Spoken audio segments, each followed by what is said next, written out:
Niseme hivi, sasa hivi elimu yetu ina changamoto kubwa. Watoto wanakwenda wanahitimu mpaka level za juu sana, lakini wanakuwa na mapengo mengi sana kwenye ujuzi tu wa maisha ya kawaida. Nimefurahi katika moja ya risala wanasema watoto mwafundishe kazi. Kuna wahitimu wanaopenda pesa, hawataki kazi. Lakini yote hiyo, kupenda kazi au kutokupenda kazi, kunaanzia nyumbani. Na niwapongeze BENICASO kwa mfumo wa elimu walionao. Ni mfumo ambao haupatikani maeneo mengi. Wazazi tunakimbilia sana shule zinazofaulisha, lakini niwaambie, watu wengi wanaopambana sana na kufaulu na kuchuja watoto wafaulu sana, wametupa mambo mengi ambayo ni ya kazi. Wamebaki na kitabu, ni kitabu tu. Walimu wako bize kutafuta alama, lakini ile misingi mingine ambayo inamtengeneza mtoto kuwa mtu haipo. BENICASO wametuambia wanashughulika na watoto katika swala la kiroho, ambalo ndio linamsaidia mtoto kimaadili. Tuna watoto ambao wana ufaulu mkubwa lakini maadili zero. Hawampendi Mungu,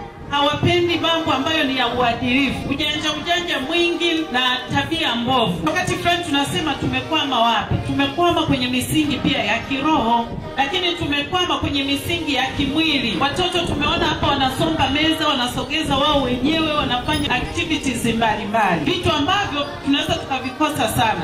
Nimefurahia watoto wanavyoimba na hata wanavyoingia. Kuna shule ukienda hapa tungekuwa na watoto wanacheza singeli, yani wamevaa suruali ambazo hata hazieleweki.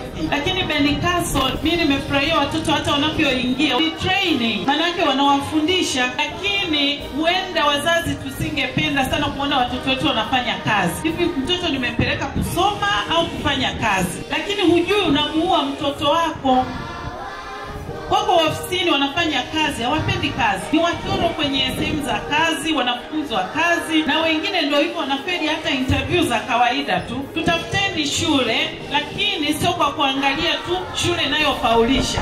Wengi tukisikia BENICASO wametoka na A, tunakimbilia hiyo shule inayotoa A. Tunasahau kwamba mtoto anapaswa atengenezwe, na ili apate A, basi apate pamoja na hiyo. Na watia moyo wazazi, tupelekeni watoto sio tu kwa kuangalia shule inafaulisha. Tuangalie shule inayo balance mambo yote. Nimefurahi kusikia wanawapeleka watoto kuona watoto wenye mahitaji maalum, watoto wenye matatizo. Hiyo unamtengeneza mtoto kupenda kujitolea. Watoto wetu hawa, anaingia hata mgeni nyumbani hawezi kutoka kumsalimia. Anaumwa mtu hajui hata kumpa pole. Na wasi wazazi, tuweni makini kwenye kuchagua shule, lakini pia tutambue kwamba kila mtoto ana uwezo fulani. Na niwapongeze BENICASO kwa kulitambua hili. Nilikuwa na teta hapo na manager anasema sisi tunampokea mtoto katika level yoyote. Sisi tunawapokea ili tuwatengeneze. Kwa hiyo kazi ya shule ni kumtengeneza, sio kumkataa, sio kumstopisha hapo katikati unasema hajafaulu vizuri, hajapata ule wastani wa shule, aondoke. Sidhani kama ni sahihi kwamba unamuondoa kwa sababu hajapata wastani fulani. Sio kila mtu atafanikiwa kwa sababu ya kufaulu sana. Shule ziko kuwalea watoto ili kuandaa kwa majukumu mbalimbali, sio tu kwa ajili ya kupata alama kubwa, lakini pia kukua kimwili. Anasaidiwa pia kukuza karama na ujuzi alionao, yani kipaji. Kwa hiyo shule sio tu kwa ajili ya kupata grade fulani, ni kwa ajili pia ya kumwandaa